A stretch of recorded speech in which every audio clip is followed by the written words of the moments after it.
Welcome students. আজকে আমরা আর্কিমিডিসের নীতি নিয়ে আলোচনা করব। তো আজকে আমাদের আলোচ্য বিষয়গুলি হলো প্লবতা কাকে বলে, আর্কিমিডিসের নীতি, বস্তুর ভাসনের শর্ত, ভাসমান বস্তুর সাম্যের শর্ত ও আপেক্ষিক ঘনত্ব কাকে বলে। তাহলে আজকের আলোচনা শুরু করা যাক।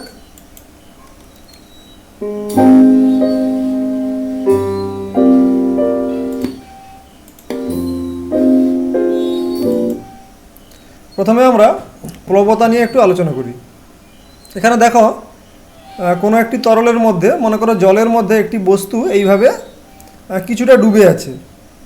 সেক্ষেত্রে আমরা কি দেখতে পাই না, আমাদের মনে হয় বস্তুটা যেন হালকা হয়ে গেছে, অর্থাৎ বস্তুর ওজন যেন কমে গেছে। এখন দেখো, এই অভিজ্ঞতাটা তোমাদের সবারই কম বেশি আছে যে জলের মধ্যে কোনো বস্তু হালকা হয়ে যায়। তো এখন দেখো, এই যে বস্তুটা আছে, এই বস্তুর একটা ওজন আছে। তো সেই ওজনটা এইভাবে নিচের দিকে কাজ করবে। এখন যদি আমার মনে হয় যে বস্তুটা যখন জলের মধ্যে বা কোনো তরলের মধ্যে আংশিক বা পূর্ণ নিমজ্জিত অবস্থায় আছে, অর্থাৎ পুরোটা ডুবে আছে বা কিছুটা ডুবে আছে, তখন যদি বস্তুটাকে হালকা লাগে তাহলে তার কি ওজন কমে যায়? নিশ্চয়ই ওজন কমবে না, কারণ ওজন ডিপেন্ড করে বস্তুর ভরের উপরে আর অভিকর্ষজ ত্বরণের উপরে। এবারে যখন বস্তুটাকে আমরা কোনো তরলের মধ্যে নিমজ্জিত করছি বা ডুবিয়ে রাখছি, তখন কিন্তু তার ভরের কোনো পরিবর্তন হয় না। আর অভিকর্ষজ ত্বরণ তো একটা স্থানের উপর নির্ভর করে, তাহলে অভিকর্ষজ ত্বরণেরও কোনো পরিবর্তন হচ্ছে না আর বস্তুর ভরেরও কোনো পরিবর্তন হচ্ছে না। তো সেক্ষেত্রে বস্তুর ওজনের পরিবর্তন হওয়ার কোনো প্রশ্নই আসে না, অর্থাৎ বস্তুর ওজন যা আছে তাই থাকে। কিন্তু আমাদের মনে হয় যেন বস্তুর ওজনটা কমে গেছে। তার মানে এটাই দাঁড়ায় যে বস্তুর ওজন যেহেতু এইভাবে নিচের দিকে কাজ করে, নিশ্চয়ই কোনো ঊর্ধ্বমুখী বল এইভাবে ওপরের দিকে একটা কাজ করে, কোনো বল, যার ফলে আমাদের মনে হয় যে বস্তুর আপাত ওজনটা একটু কমে গেছে। তো আমরা যদি সেই আপাত ওজনটাকে W1 বলি, তাহলে আমরা এইভাবে লিখতে পারি যে W1 equal to W minus B. W হচ্ছে বস্তুর ওজন যেটা নিচের দিকে কাজ করছে, আর বি হচ্ছে একটা বল যেটা ওপরের দিকে কাজ করছে। যার ফলে কী হচ্ছে, যেহেতু এরা পরস্পর বিপরীতমুখী বল, সেই জন্য কী হচ্ছে, এই W1টা W থেকে কম হবে, অর্থাৎ আমাদের মনে হবে যে বস্তুর ওজনটা আপাতত একটু কমে গেছে। এটাই বলা হচ্ছে বস্তুর আপাত ওজন। আর এই যে বি, এই বিকে বলা হয় প্লবতা। এই প্লবতা কেন হচ্ছে না, যখনই আমরা কোনো বস্তুকে সম্পূর্ণভাবে বা কিছুটা কোনো তরল বা কোনো প্রবাহীর মধ্যে নিমজ্জিত করছি, মানে ডুবিয়ে দিচ্ছি, তখন বেসিক্যালি কী হচ্ছে, একটা ঊর্ধ্বমুখী বলের সৃষ্টি হচ্ছে। অর্থাৎ আমরা বলতে পারি এই প্রবাহী বা এই তরল এই বস্তুর ওপরে একটা ঊর্ধ্বমুখী বল প্রয়োগ করছে। তো সেই জন্যই প্লবতার সৃষ্টি হচ্ছে। আর এই প্লবতার কারণে কি হচ্ছে, এই প্লবতা হচ্ছে অ্যাকচুয়ালি তোমার ওজনের বিপরীত দিকে কাজ করে, অর্থাৎ ওজন কাজ করে নিচের দিকে আর প্লবতা কাজ করে ওপরের দিকে, যার ফলে আমাদের মনে হয় যে ওজনটা একটু কমে গেছে। একেই বলা হচ্ছে আপাত ওজন, অর্থাৎ যে ওজনটা কোনো প্রবাহীর মধ্যে কোনো বস্তু ফিল করে। তাহলে আমরা এইভাবে বলতে পারি, যেহেতু আমরা লিখেছি W1 মানে আপাত ওজন সমান W বস্তুর ওজন মাইনাস বি অর্থাৎ প্লবতা, তাহলে আমরা এইভাবে বলতে পারি যে বস্তুর আপাত ওজন সমান বস্তুর প্রকৃত ওজন মাইনাস প্লবতা। তাহলে আমরা প্লবতা কাকে বলবো না, সম্পূর্ণ বা আংশিকভাবে নিমজ্জিত বস্তুর ওপর কোনো প্রবাহী যে ঊর্ধ্বঘাত প্রয়োগ করে তাকে প্লবতা বলে। অর্থাৎ যা আমরা জানলাম সেটাই লিখেছি, যে যখন কোনো বস্তু আংশিক বা সম্পূর্ণভাবে নিমজ্জিত থাকে, তখন সেই বস্তুর ওপর কোনো প্রবাহী যে ঊর্ধ্বঘাত অর্থাৎ যে ঊর্ধ্বমুখী বল প্রয়োগ করে তাকেই বলা হচ্ছে প্লবতা। ঊর্ধ্বঘাত মানে ঊর্ধ্বমুখী একটি লম্ব বল। তাহলে আমাকে বলতে হবে ঊর্ধ্বমুখী কোনো লম্ব বল প্রয়োগ করে তাকে প্লবতা বলে, বা এক কথা যে আমি বলতে পারি যে কোনো ঊর্ধ্বঘাত প্রয়োগ করে তাকে প্লবতা বলে। তো এই প্লবতার কিছু বৈশিষ্ট্য আছে। বৈশিষ্ট্যগুলি কি কি না, প্রথমত দেখো, প্লবতা ঊর্ধ্বমুখী এবং বস্তুর ওজনের বিপরীতে কাজ করে। এখানে দেখো ওজন নিচের দিকে কাজ করছে কিন্তু প্লবতা ওপরের দিকে কাজ করছে, সেই জন্য আমরা বলেছি প্লবতা ঊর্ধ্বমুখী। আর ওজনের ঠিক বিপরীত দিকে কাজ করছে, সেই জন্য বলা হয়েছে বস্তুর ওজনের বিপরীতে কাজ করে। আর কি বৈশিষ্ট্য আছে না, প্লবতা বস্তুর আকার আকৃতির উপর নির্ভর করে না। অর্থাৎ এই যে বস্তুটি এখানে নিমজ্জিত হয়েছে, এই বস্তুটি গোলক মানে গোলকের আকার, না কোনো কিউবের আকার মানে কোনো ঘনকের আকার, না কোনো অন্য কোনো আকারের, তার উপর কিন্তু অ্যাকচুয়ালি প্লবতা নির্ভর করে না। অর্থাৎ বস্তুর আকার আকৃতি যাই হোক না কেন, প্রবতা কিন্তু তার উপরে নির্ভর করে না। তাহলে প্লবতা কার উপরে নির্ভর করে? না, প্লবতা বস্তুর নিমজ্জিত অংশের আয়তন, প্রবাহীর ঘনত্ব ও অভিকর্ষজ ত্বরণের উপর নির্ভর করে। অর্থাৎ এই যে বস্তুটা এটা গোলাকার না ঘনক, এইগুলো নিয়ে কিন্তু কিছু ম্যাটার করে না, বা অন্য কিছু তার উপরে কিন্তু ম্যাটার করে না যে প্লবতার মানটা কত হবে। কিন্তু প্লবতার মান কার উপর নির্ভর করে? না, এই যে বস্তু সে তার আকার আকৃতি যাই হোক না কেন, তার কতটা আয়তন এই প্রবাহীর মধ্যে ডুবে আছে তার উপর নির্ভর করে। এই বলছে নিমজ্জিত অংশের আয়তন, অর্থাৎ কতটা অংশ ডুবে আছে প্রবাহীর মধ্যে তার উপরে ডিপেন্ড করে। আর এই যে প্রবাহী যার মধ্যে ডুবে আছে তার ঘনত্ব তার উপরে নির্ভর করে। আর এই এলাকার অভিকর্ষজ ত্বরণের উপর নির্ভর করে। এবারে আমরা দেখব যে প্লবতার কারণটা কি। এখানে আমরা প্রবাহীর চাপ দিয়ে বিষয়টাকে ব্যাখ্যা করার একটু চেষ্টা করব। এখন দেখো, এটা একটা প্রবাহী, তার মধ্যে মনে করো এইরকম একটা বাক্স ডুবে আছে, পুরোপুরি ডুবে আছে মনে করো। এক্ষেত্রে দেখো, মনে করো এই বাক্সটা এই যে প্রবাহীর যে উপরের তল তার থেকে H1 গভীরতায় ডুবে আছে। অর্থাৎ এই যে বাক্সের যে উপরের তলটা এটা H1 গভীরতায় আছে। এবার তোমরা জানো যে H গভীরতায় কোনো বিন্দুতে, মানে প্রবাহীর মধ্যে কোনো বিন্দুতে চাপ হয় HdG। তাহলে এই যে তলটা আছে এই তলের উপরে চাপ কত হবে? যদি আমরা P1 নিই তাহলে P1 সমান হবে H1dG, যেখানে D হচ্ছে এই প্রবাহীর ঘনত্ব আর G হলো অভিকর্ষজ ত্বরণ। যেহেতু বস্তু H1, যেহেতু এই তলটা দেখো, এই তলটা পুরোটাই কিন্তু H1 গভীরতায় আছে, সেই জন্য এই তলের ওপর যে কোনো বিন্দুতে চাপ হবে H1dG। অর্থাৎ এই তলের ওপরে এই প্রবাহীর চাপ হবে H1dG। এখন মনে করো এই বাক্সটার উচ্চতা হচ্ছে H। তাহলে বলো তো, এই যে নিচের তলটা এটা কত গভীরতায় থাকবে? দেখো, উপরের তলটা আছে H1 গভীরতায় আর বাক্সের উচ্চতা হচ্ছে H, তার মানে নিচের তলটা আরও H গভীরতায় থাকবে। তাহলে সব মিলিয়ে নিচের তলটা H1 প্লাস H গভীরতায় থাকবে। তাহলে এই নিচের তলের উপরে চাপকে যদি আমরা P2 ধরি তাহলে P2 সমান কী হবে? H1H dG। যেহেতু এই তলটা H1 প্লাস H গভীরতায় আছে, তাহলে এখানে গভীরতা হবে H1 প্লাস H, আর dG পদার্থের ঘনত্ব, মানে প্রবাহীর ঘনত্ব আর অভিকর্ষজ ত্বরণ। তাহলে এখানে আমরা দেখতে পাচ্ছি কি যে বস্তুর ওপরের তলে চাপ আর নিচের তলে চাপ কিন্তু একই নয়, নিচের তলে চাপটা একটু বেশি। তাহলে এই বস্তুর ওপরে মোট ঊর্ধ্বমুখী চাপ একটা লক্ষ্য করা যাবে, যেহেতু নিচের চাপটা বেশি। P2টা দেখো, P2টা বেশি। এখানে P1 ছিল H1dG, P2 দেখো H1 plus H into dG, তো ন্যাচারালি P2টা বেশি। তাহলে যদি নিচের চাপ বেশি হয় ওপরের চাপ কম হয়, তাহলে বস্তুর ওপরে একটা মোট একটা ঊর্ধ্বমুখী চাপ কিন্তু পরিলক্ষিত হবে। সেই চাপটাকে যদি আমরা P ধরি তাহলে P সমান কী হবে? P2 মাইনাস P1, বা আমরা বলতে পারি P2 সমান কত? দেখো H1 প্লাস HdG, তাহলে P2-র জায়গায় আমরা লিখলাম H1 প্লাস HdG, আর P1 দেখো H1dG, তাহলে মাইনাস P1 আমরা লিখলাম মাইনাস H1dG। বা আমরা বলতে পারি P ইকুয়াল টু, একটু সাজিয়ে নিলে আমরা কি পাবো না, dG যেহেতু কমন আছে dG আমরা বাইরে নিয়ে নিলাম, তাহলে পাবো H1 plus H minus H1, যেটা আমরা লিখেছি H1 plus H minus H1। বা আমরা বলতে পারি P সমান HdG, যেহেতু H1 আর মাইনাস H1 কেটে যাবে, থাকবে H আর dG।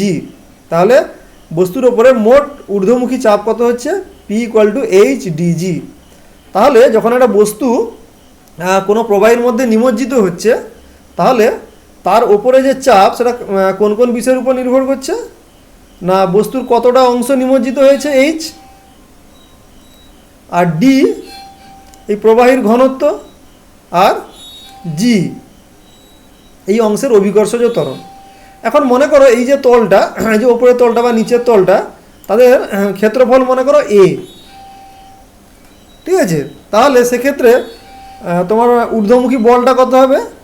চাপ গুণিত ক্ষেত্রফল। তাহলে আমরা বলতে পারি প্লবতা সমান P ইন্টু A। P হচ্ছে তোমার মোট চাপ এই বস্তুর ওপরে, A ক্ষেত্রফলের ওপরে, তাহলে আমরা লিখেছি B equal to P into A। এখানে একটা জিনিস বলে রাখি, এখানে আমরা পার্শ্ব চাপকে কিন্তু দেখছি না, এই কারণে দেখো পার্শ্ব চাপ দেখো উভয় দিকেই সমান হবে, অর্থাৎ ডান দিক থেকে যা পার্শ্ব চাপ হবে বাম দিক থেকেও তা পার্শ্ব চাপ হবে। তাহলে এক্ষেত্রে মোট চাপ কিন্তু শূন্য হবে, যেহেতু এরা সমান। বাম দিকের দেওয়ালেও যে চাপ পড়বে, ডান দিকের দেওয়ালেও একই চাপ পড়বে, এই সামনের দেওয়ালে যা চাপ পড়বে পেছনের দেওয়ালেও একই চাপ পড়বে, ঠিক আছে।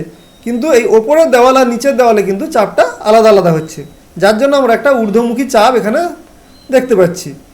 তো এই ঊর্ধ্বমুখী চাপটা তোমার এই যে ওপরের তল বা নিচের তল এদের উপরে পড়বে। তো তাদের আমি মনে করি ক্ষেত্রফল যদি এ হয়, তাহলে এখানে ঘাত কত হবে, চাপ গুণিত ক্ষেত্রফল পি ইন্টু এ। এবার পির মান কত, এইচ ডিজি, তাহলে আমরা বসিয়ে দিতে পারি সমান এ এইচ ডিজি।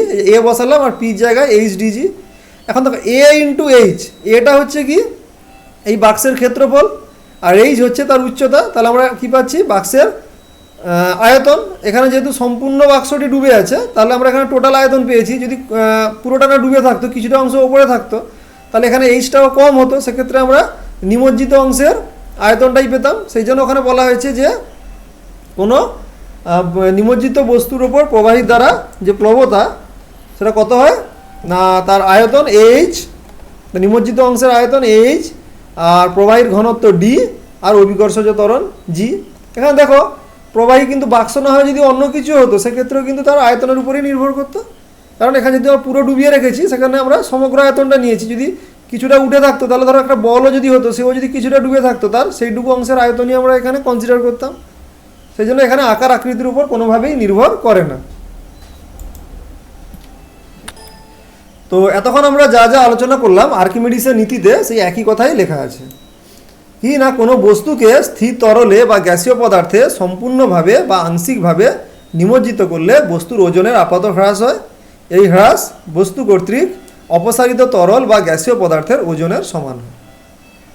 তাহলে কি বলছে আর্কিমিডিসের নীতি না, যা আমরা দেখি যে কোনো বস্তুকে কোনো তরলে বা কোনো গ্যাসীয় পদার্থে, অর্থাৎ কোনো প্রবাহীর মধ্যে যদি আমরা নিমজ্জিত করি বা ডুবাই, সেক্ষেত্রে আমরা কি দেখতে পাই যে বস্তুর ওজন কমে যায়, অর্থাৎ ওজনের আপাত হ্রাস হয়। আর এই হ্রাস কত হবে না, বস্তু যতটা তরল বা গ্যাসীয় পদার্থকে অপসারিত করবে তার সমান হবে। এখন দেখো বস্তু কতটা তরল বা গ্যাসীয় পদার্থকে অপসারিত করবে, বস্তুর যতটা আয়তন প্রবাহীর মধ্যে ডুবে থাকবে, ততটাই আয়তন সে অপসারিত করতে পারবে প্রবাহীর। আর তাহলে আমরা বস্তুর আয়তন আমরা কি পেয়েছিলাম, প্লবতা সমান বস্তুর আয়তন গুণিতক বস্তুর ঘনত্ব গুণিতক জি। এখন দেখো বস্তুর আয়তন, তাহলে বস্তুর আয়তনটা কার সমান না, বস্তুর আয়তন হচ্ছে সেই অপসারিত তরল বা গ্যাসীয় পদার্থের আয়তনের সমান। তাহলে বস্তুর নিমজ্জিত অংশের আয়তন সমান অপসারিত তরল বা গ্যাসীয় পদার্থের আয়তন। তাহলে আমি অপসারিত তরল বা গ্যাসীয় পদার্থের আয়তনের সঙ্গে যদি তার ঘনত্ব গুণ করি, তাহলে আমি তার ভর পেয়ে যাব। আর তার সঙ্গে যখন আমি জি গুণ করব, তার আমি ওজন পেয়ে যাব। সেই জন্য এখানে বলেছে এই হ্রাস বস্তু কর্তৃক অপসারিত তরল বা গ্যাসীয় পদার্থের ওজনের সমান হয়। এবারে ধরো কোনো বস্তুর যে প্রকৃত ওজন সেটা হচ্ছে 20 কেজিএফ, আর বস্তুটিকে যখন কোনো প্রবাহীর মধ্যে আংশিকভাবে বা সম্পূর্ণভাবে নিমজ্জিত করা হলো, তখন মনে করো বস্তু কর্তৃক অপসারিত তরলের ওজন 5 কেজিএফ। বোঝা গেল, বস্তুর ওজন মানে প্রকৃত ওজন হচ্ছে 20 কেজিএফ, আর বস্তু কর্তৃক অপসারিত তরলের ওজন হচ্ছে 5 কেজিএফ। তাহলে বস্তুর আপাত ওজন কত হবে না, তরলে ওই বস্তুর আপাত ওজন হবে 15 কেজিএফ। অর্থাৎ বস্তুর ওজন কতটা হ্রাস পেল না, ছিল প্রকৃত ওজন ছিল 20 কেজিএফ, এখন আপাত ওজন হয়েছে কত 15 কেজিএফ। তাহলে কত হ্রাস পাচ্ছে, 20 কেজিএফ মাইনাস 15 কেজিএফ সমান 5 কেজিএফ। সেই 5 কেজিএফটা কি না, বস্তু কর্তৃক অপসারিত তরলের ওজনের সমান। ঠিক আছে, এবারে আমরা বস্তুর ভাষণ ও নিমজ্জনের শর্ত নিয়ে আলোচনা করব। মনে করো এখানে একটা বস্তু এইভাবে একটা প্রবাহীর মধ্যে বা একটা তরলের মধ্যে এইভাবে আছে, ডুবে আছে। এখানে W = B, W হচ্ছে বস্তুর ওজন আর B হচ্ছে প্লবতা, অর্থাৎ বস্তুর ওজন প্লবতার সমান। সেক্ষেত্রে আমরা কি দেখব না, বস্তু সম্পূর্ণ নিমজ্জিত অবস্থায় ভেসে থাকবে। এই যে দেখতে পাচ্ছ বস্তুটা পুরো ডুবে গেছে, কিন্তু তারপরে ওই অবস্থায় ভেসে আছে আর নিচের দিকে নামেনি। এটা কখন হচ্ছে, যখন বস্তুর ওজন আর প্লবতা সমান হয়ে যায়। এখন মনে করো যদি বস্তুর ওজন প্লবতার থেকে কম হয়, সেক্ষেত্রে প্লবতা বেশি হবে, ওজন কম হবে। তাহলে আমরা কি দেখব যে ঊর্ধ্বমুখী বলটা বেশি হচ্ছে নিম্নমুখী বলের থেকে। তাহলে কী হবে, বস্তু একটু ওপরে উঠে যাবে যতক্ষণ না W আর B সমান হয়। তাহলে এইভাবে তখন বস্তুটা থাকবে। তাহলে এক্ষেত্রে আমরা কি দেখতে পাচ্ছি না বস্তু আংশিক নিমজ্জিত অবস্থায় ভেসে থাকবে। অর্থাৎ বস্তু দেখো কিছুটা অংশ ডুবে আছে, পুরোটা কিন্তু ডোবেনি, এই অবস্থায় বস্তুটি ভেসে আছে। এই জন্য বলা হচ্ছে বস্তু আংশিক নিমজ্জিত অবস্থায় ভেসে থাকবে। তাহলে বস্তু ভেসে থাকতে পারে কখন? যদি তার ওজন প্লবতার সমান হয় বা প্লবতার থেকে কম হয়, এই অবস্থায় বস্তু ভেসে থাকতে পারবে। কিন্তু যদি ডব্লিউ গ্রেটার দেন বি হয়, অর্থাৎ বস্তুর ওজন প্লবতার থেকে কম হয়, সেক্ষেত্রে আমরা কি দেখতে পাচ্ছি না ডব্লিউ বড় বি ছোট, অর্থাৎ একটা নিম্নমুখী বল কাজ করবে। সেই নিম্নমুখী বলের কারণে কি হবে? বস্তু নিচের দিকে নেমে আসবে যতক্ষণ না একদম তলদেশে পৌঁছে যাচ্ছে। তাহলে এক্ষেত্রে আমরা কি দেখব না বস্তু সম্পূর্ণভাবে নিমজ্জিত হবে, অর্থাৎ ডুবে যাবে। তাহলে বস্তুর ওজন যদি প্লবতার থেকে বেশি হয়, সেক্ষেত্রে বস্তু সম্পূর্ণভাবে ডুবে যাবে। এই হলো বস্তুর ভাসন ও নিমজ্জনের শর্ত। এটাকে আমরা ঘনত্ব দিয়েও বলতে পারি। দেখো বস্তুর ওজন মানে বস্তুর ওজন কখন প্লবতার সমান হবে? যখন তাদের ঘনত্ব সমান হবে। তাহলে বস্তুর ঘনত্ব যদি প্রবাহীর ঘনত্বের সমান হয়, তখন আমরা কি বলতে পারি না বস্তু সম্পূর্ণ নিমজ্জিত অবস্থায় ভেসে থাকবে। আর বস্তুর ঘনত্ব যদি প্রবাহীর ঘনত্বের থেকে কম হয়, অর্থাৎ বস্তুর ঘনত্ব কম প্রবাহীর ঘনত্ব বেশি, সেক্ষেত্রে কী হবে না বস্তুকে যদি আমরা পুরোপুরি ডুবিয়ে দিই, তাহলে বস্তু দ্বারা অপসারিত তরল প্রবাহীর তরলের ওজন প্রবাহীর তোমার বস্তুর ওজনের থেকে বেশি হবে। বোঝা গেল না? ধরো বস্তুটাকে যদি আমরা পুরোপুরি ডুবিয়ে দিই, তাহলে সেক্ষেত্রে বস্তুর আয়তন আর প্রবাহী মানে যে পরিমাণ ওই বস্তু ডুবে যাওয়ার ফলে যে পরিমাণ প্রবাহীকে সে অপসারিত করছে, তাদের দুজনেরই আয়তন একই হবে, যেহেতু বস্তুটাকে আমি পুরো ডুবিয়ে দিয়েছি। সেক্ষেত্রে কী হবে দেখো, যদি বস্তুর ঘনত্ব কম হয় তাহলে বস্তুর ওজন কম হবে, আর প্রবাহীর ঘনত্ব যেহেতু বেশি, তাহলে বস্তু দ্বারা যে অপসারিত তরল তার ওজন বেশি হবে, অর্থাৎ বস্তুর ওজনের থেকে প্লবতা বেশি হবে। তাহলে বস্তুর ওজনে তাহলে বস্তুর ঘনত্ব যদি প্রবাহীর ঘনত্বের থেকে কম হয়, সেক্ষেত্রে কিন্তু বস্তুর ওজনের থেকে প্লবতার মান বেশি হবে। অর্থাৎ বস্তুর ঘনত্ব যদি কম হয় তার ওজন কম হবে, প্রবাহীর ঘনত্ব যদি বেশি হয় তাহলে প্লবতা বেশি হবে। সেক্ষেত্রে আমরা কি জানি যে বস্তু আংশিক নিমজ্জিত অবস্থায় ভেসে থাকবে। এইবারে মনে করো বস্তুর ঘনত্ব প্রবাহীর ঘনত্বের থেকে বেশি, সেক্ষেত্রে কি হবে? যেহেতু বস্তুর ঘনত্ব বেশি, তাহলে বস্তুর ওজন বেশি হবে, আর যেহেতু প্রবাহীর ঘনত্ব কম, প্রবাহীর মানে প্লবতা সেক্ষেত্রে কম হবে।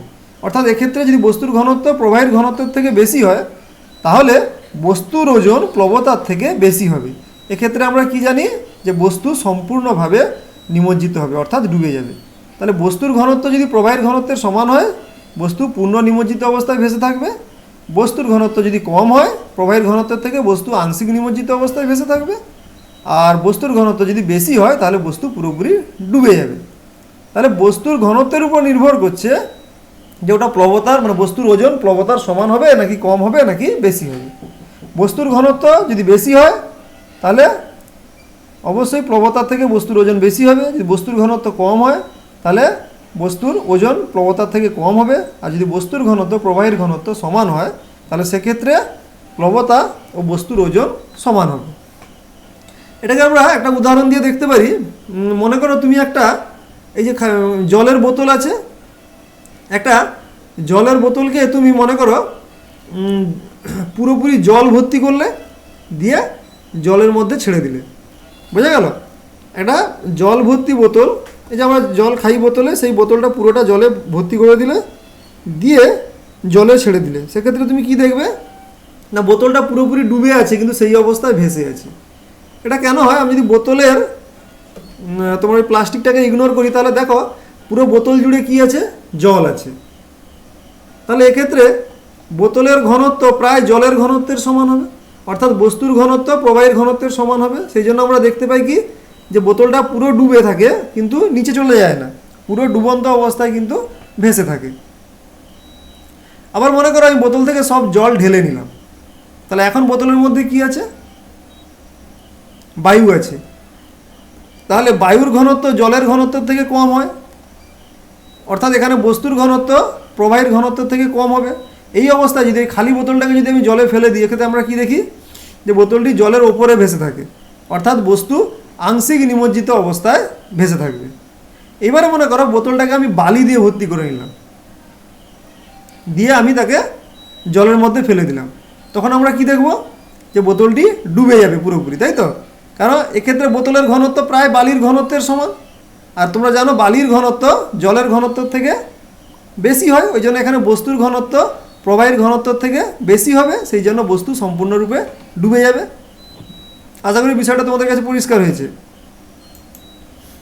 এবারে আমরা দেখব একটি বরফের কত অংশ জলের মধ্যে ডুবে থাকে। তোমরা সবাই জানো যে বরফ জলে ভাসে, তাই তো? কিন্তু পুরোটা নিশ্চয়ই ভাসে না, কিছুটা অংশ জলের মধ্যে থাকে আর কিছুটা অংশ জলের সারফেসের ওপরে থাকে। তো সেইটা আমরা আজকে বার করব যে জলের কত অংশ, বরফের কত অংশ জলের মধ্যে ডুবে থাকে আর কত অংশ জলের ওপরে থাকে। তো তোমরা জানো সবাই যে জলের ঘনত্ব, এখানে আমরা কিন্তু বিশুদ্ধ জলের কথা বলছি এবং 4 ডিগ্রি সেলসিয়াস উষ্ণতার কথা বলছি, এগুলো এখানে মেনশন করা নেই। বাট এখানে আমরা সবসময় যখন অঙ্ক করব, যদি আলাদা কোনো ভ্যালু দেওয়া না থাকে, আমরা সবসময় যে আইডিয়াল ভ্যালু সেটা কিন্তু নিই। তাহলে আমরা জানি জলের ঘনত্ব 1 গ্রাম পার সিসি বা 1 গ্রাম পার সেন্টিমিটার স্কোয়ার, আর বরফের ঘনত্ব হচ্ছে প্রায় 0.9 গ্রাম পার সেন্টিমিটার কিউব। ঠিক আছে, এখন মনে করি বরফের আয়তন ভি সেন্টিমিটার কিউব এবং তার এন অংশ জলে ডুবে আছে, অর্থাৎ তার টোটাল অংশ যদি 1 হয়, তার মধ্যে তার এন অংশ জলে ডুবে আছে, আর 1 মাইনাস এন অংশ জলের ওপরে আছে। বিষয়টা এরকম, ঠিক আছে? তাই জন্য আমরা বলছি মনে করি যে বরফের আয়তন হচ্ছে ভি সেন্টিমিটার কিউব এবং তার এন অংশ জলে ডুবে আছে। এখন অপসারিত জলের আয়তন কত হবে? এখন বরফের যতটা অংশ জলে ডুবে থাকবে ততটাই জলই অপসারিত হবে। এখন বরফের কতটা আয়তন জলে ডুবে আছে? পুরো ভি আয়তন তো ডুবে নেই, তার মাত্র এন অংশ ডুবে আছে। তাহলে জলের ভিএন অংশ, বরফের ভিএন অংশ জলের মধ্যে ডুবে আছে, তাহলে অপসারিত জলের আয়তনও হবে ভিএন।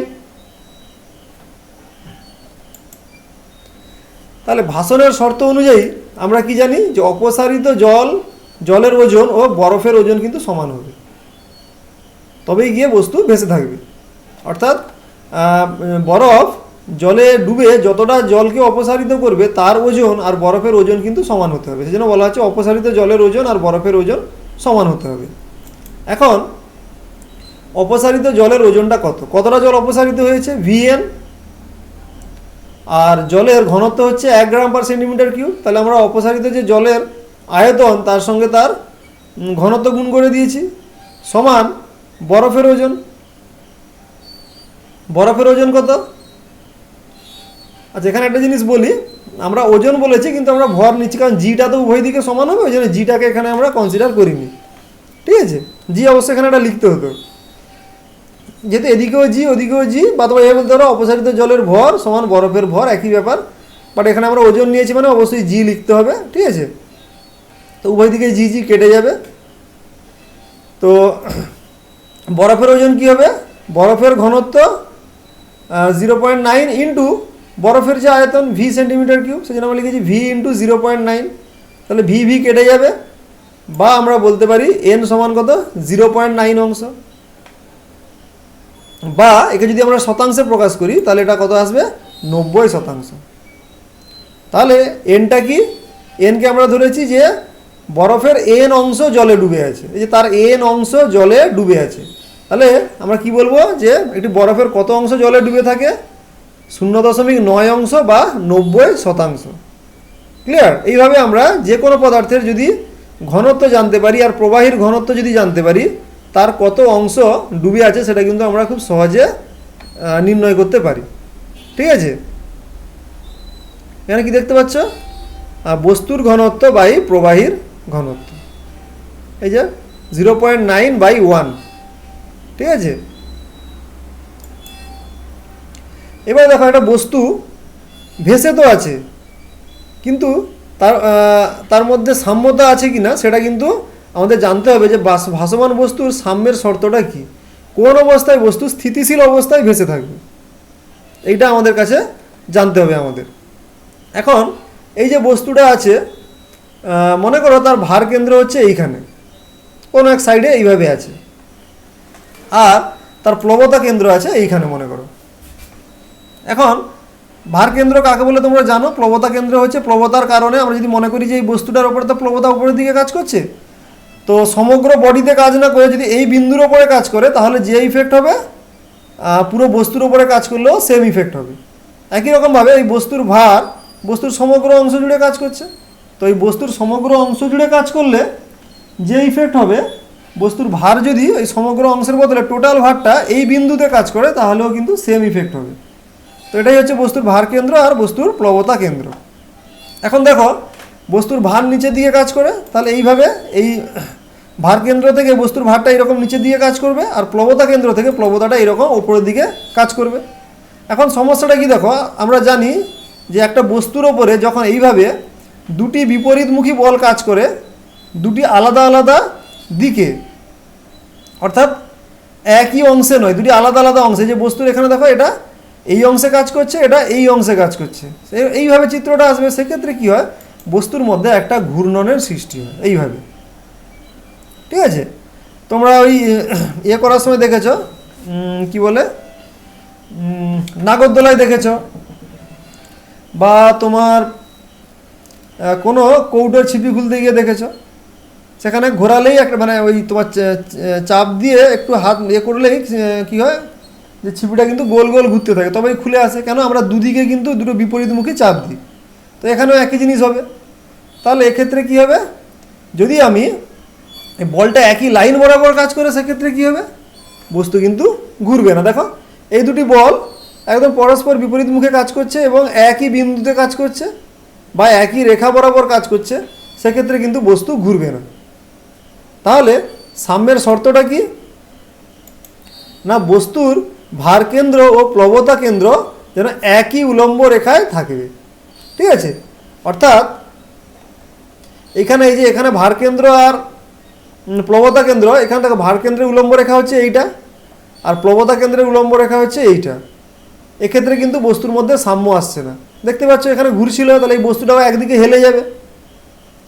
বাট যদি ভার কেন্দ্র আর প্লবতা কেন্দ্র একই সরল রেখা বরাবর থাকে বা একই উলম্ব রেখায় থাকে, সেক্ষেত্রে এইরকম একটা চিত্র পাবো আমরা। সেক্ষেত্রে কিন্তু বস্তু আর ঘুরবে না, অর্থাৎ এই বস্তুটা তখন কিন্তু সাম্যতা পাবে। অর্থাৎ এখানে এইভাবে থাকতে হবে, ভার কেন্দ্রটা এখানে না থেকে যদি এখানে থাকে আর প্লবতা কেন্দ্রটা এখানে না থেকে যদি এখানে থাকে, সেক্ষেত্রে আমরা কি দেখতে পাচ্ছি না, ভার কেন্দ্র আর প্লবতা কেন্দ্র একই সরল রেখায় বা একই উলম্ব রেখায় আসছে। এক্ষেত্রে কিন্তু আর কোনো ঘূর্ণন হবে না, ঠিক এইটার মতো।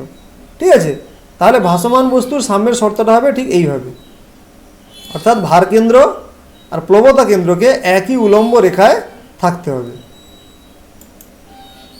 এবারে আমরা আপেক্ষিক ঘনত্ব নিয়ে একটু আলোচনা করব। আপেক্ষিক ঘনত্ব হচ্ছে পদার্থের ঘনত্ব বাই 4 ডিগ্রি সেলসিয়াস উষ্ণতায় জলের ঘনত্ব। অর্থাৎ কোনো পদার্থের ঘনত্ব আর 4 ডিগ্রি সেলসিয়াস উষ্ণতায় জলের ঘনত্ব, এদের যে অনুপাত, সেই অনুপাতকে বলা হচ্ছে ওই পদার্থের আপেক্ষিক ঘনত্ব। এই যে দেখতে পাচ্ছ, পদার্থের ঘনত্ব বাই 4 ডিগ্রি সেলসিয়াস উষ্ণতায় জলের ঘনত্ব, অর্থাৎ পদার্থের ঘনত্ব আর 4 ডিগ্রি সেলসিয়াস উষ্ণতায় জলের ঘনত্ব, এদের যে অনুপাত, এই অনুপাতকে বলা হচ্ছে ওই পদার্থের আপেক্ষিক ঘনত্ব। এখন দেখো, তাহলে আমরা বলতে পারি পদার্থের ঘনত্ব সমান আপেক্ষিক ঘনত্ব গুণিতক 4 ডিগ্রি সেলসিয়াস উষ্ণতায় জলের ঘনত্ব। এটা তোমার এইদিকে চলে আসবে, তাহলে কী হয়ে যাবে, গুণ হয়ে যাবে। আপেক্ষিক ঘনত্ব গুণিতক 4 ডিগ্রি সেলসিয়াস উষ্ণতায় জলের ঘনত্ব সমান কী পাবো, পদার্থের ঘনত্ব। সেটাই এখানে লেখা হয়েছে, পদার্থের ঘনত্ব সমান আপেক্ষিক ঘনত্ব গুণিতক 4 ডিগ্রি সেলসিয়াস উষ্ণতায় জলের ঘনত্ব।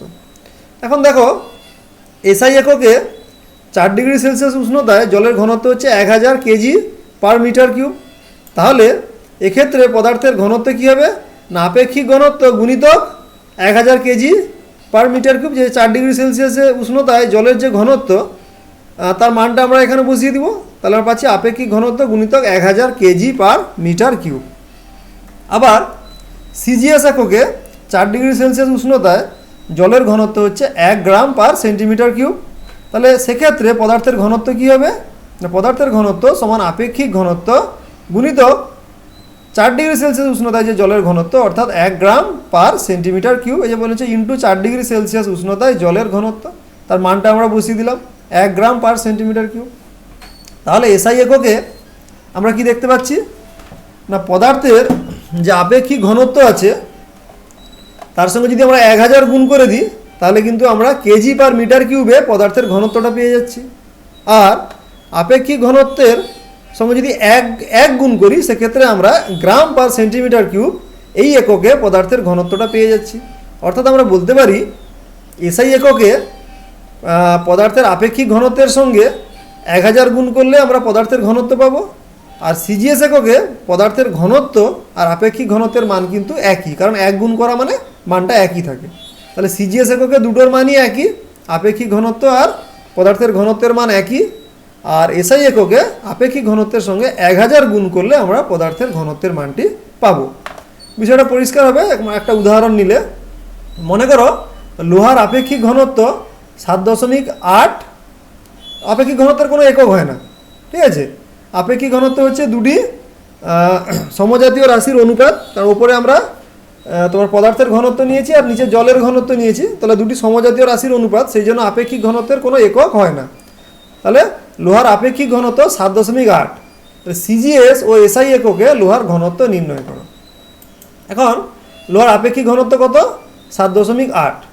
তাহলে সিজিএস এককে লোহার ঘনত্ব কী হবে? 7.8 গুণিতক 1 গ্রাম পার সেন্টিমিটার কিউব। তাহলে সমান কত হয়ে যাবে? 7.8 গ্রাম পার সেন্টিমিটার কিউব। দেখো আপেক্ষিক ঘনত্বের মান যা ছিল সিজিএস এককে ঘনত্বের মানও কিন্তু তাই আছে, 7.8, এটাও 7.8। ক্লিয়ার? এককটা হয়ে যাবে গ্রাম পার সেন্টিমিটার কিউব। আর এসআই এককে লোহার ঘনত্ব কত হবে? 7.8 গুণিতক 1000 কেজি পার মিটার কিউব, অর্থাৎ 7800 কেজি পার মিটার কিউব। তাহলে এখানে দেখো আপেক্ষিক ঘনত্বের সঙ্গে আমরা 1000 গুণ করেছি, তবেই আমরা এসআই এককে লোহার ঘনত্ব পেয়েছি। তাহলে সিজিএস এককে ঘনত্ব, পদার্থের ঘনত্ব আর আপেক্ষিক ঘনত্বের মান একই। আর এসআই এককে ঘনত্ব হচ্ছে আপেক্ষিক ঘনত্বের সঙ্গে 1000 গুণ করলে যে মান পাবো সেটাই হবে ঘনত্ব। ক্লিয়ার? এবারে আমরা আপেক্ষিক ঘনত্ব অনুযায়ী ভাসনের শর্ত দেখব। আমরা জানি আপেক্ষিক ঘনত্ব সমান পদার্থের ঘনত্ব বাই 4 ডিগ্রি সেলসিয়াস উষ্ণতায় জলের ঘনত্ব।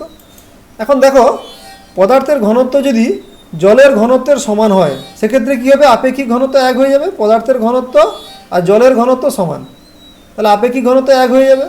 এবারে পদার্থের ঘনত্ব যদি জলের ঘনত্বর সমান হয় সেক্ষেত্রে কী হবে? বস্তু সম্পূর্ণভাবে নিমজ্জিত অবস্থায় ভেসে থাকবে ওই জলের মধ্যে। কিন্তু এটা কিন্তু অন্য কোনো প্রবাহীর মধ্যে আমরা বলছি না, এটা সম্পূর্ণ জলের ক্ষেত্রে। তাহলে আপেক্ষিক ঘনত্ব ও ভাসনের শর্ত এটা হচ্ছে কার ক্ষেত্রে? জলে ভাসনের শর্ত আর কি। আপেক্ষিক ঘনত্ব ও জলের মধ্যে ভাসনের শর্ত।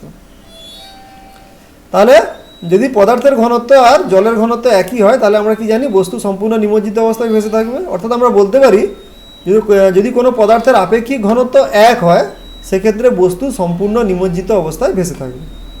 এবারে মনে করো পদার্থের ঘনত্ব আর জলের ঘনত্বের থেকে কম, অর্থাৎ এখানে পদার্থের ঘনত্ব কম আর জলের ঘনত্ব বেশি, সেক্ষেত্রে আপেক্ষিক ঘনত্বের মান 1 থেকে কম হয়ে যাবে। এবারে দেখো পদার্থের ঘনত্ব যদি কম হয় তাহলে আমরা কি জানি? যে বস্তু আংশিক নিমজ্জিত অবস্থায় ভেসে থাকবে। তাহলে আমরা কি বলতে পারি? কোনো পদার্থের আপেক্ষিক ঘনত্ব যদি 1 কম হয় তাহলে বস্তু আংশিক নিমজ্জিত অবস্থায় ভেসে থাকবে। এবারে মনে করো পদার্থের ঘনত্ব জলের ঘনত্বের থেকে বেশি, অর্থাৎ পদার্থের ঘনত্ব বেশি, জলের ঘনত্ব কম, সেক্ষেত্রে আপেক্ষিক ঘনত্বের মান 1 বেশি হবে। রাইট? এবারে দেখো পদার্থের ঘনত্ব যদি বেশি হয় জলের ঘনত্বের থেকে সেক্ষেত্রে আমরা কি বলতে পারি? যেহেতু পদার্থের ঘনত্ব বেশি তাহলে ওই বস্তু জলে সম্পূর্ণভাবে নিমজ্জিত হবে, অর্থাৎ ডুবে যাবে। তাহলে আমরা কি বলতে পারি? না, আপেক্ষিক ঘনত্ব যদি 1 বেশি হয় তাহলে বস্তু কিন্তু জলে সম্পূর্ণভাবে নিমজ্জিত হবে। একটা বিষয় খেয়াল রাখবে, এখানে কিন্তু আমরা শুধুমাত্র জল কনসিডার করছি, অন্য কোনো প্রবাহী নয়, অর্থাৎ অন্য কোনো তরলও নয়, অন্য কোনো গ্যাসীয় পদার্থও নয়। যদি বস্তুর আপেক্ষিক ঘনত্ব 1 হয় তাহলে বস্তু জলে পুরো ডুবে যাওয়া অবস্থায় ভেসে থাকবে, আর যদি 1 থেকে কম হয় তাহলে বস্তু আংশিক ডুবে যাওয়া অবস্থায় ভেসে থাকবে। আর যদি আপেক্ষিক ঘনত্ব 1 বেশি হয় সেক্ষেত্রে বস্তু জলে সম্পূর্ণভাবে ডুবে যাবে। ঠিক আছে? তো আজকের আলোচনা আমরা এখানেই শেষ করছি। পরবর্তী টিউটোরিয়ালে আমরা পৃষ্ঠটান নিয়ে আলোচনা করব। ঠিক আছে? So thank you and bye by.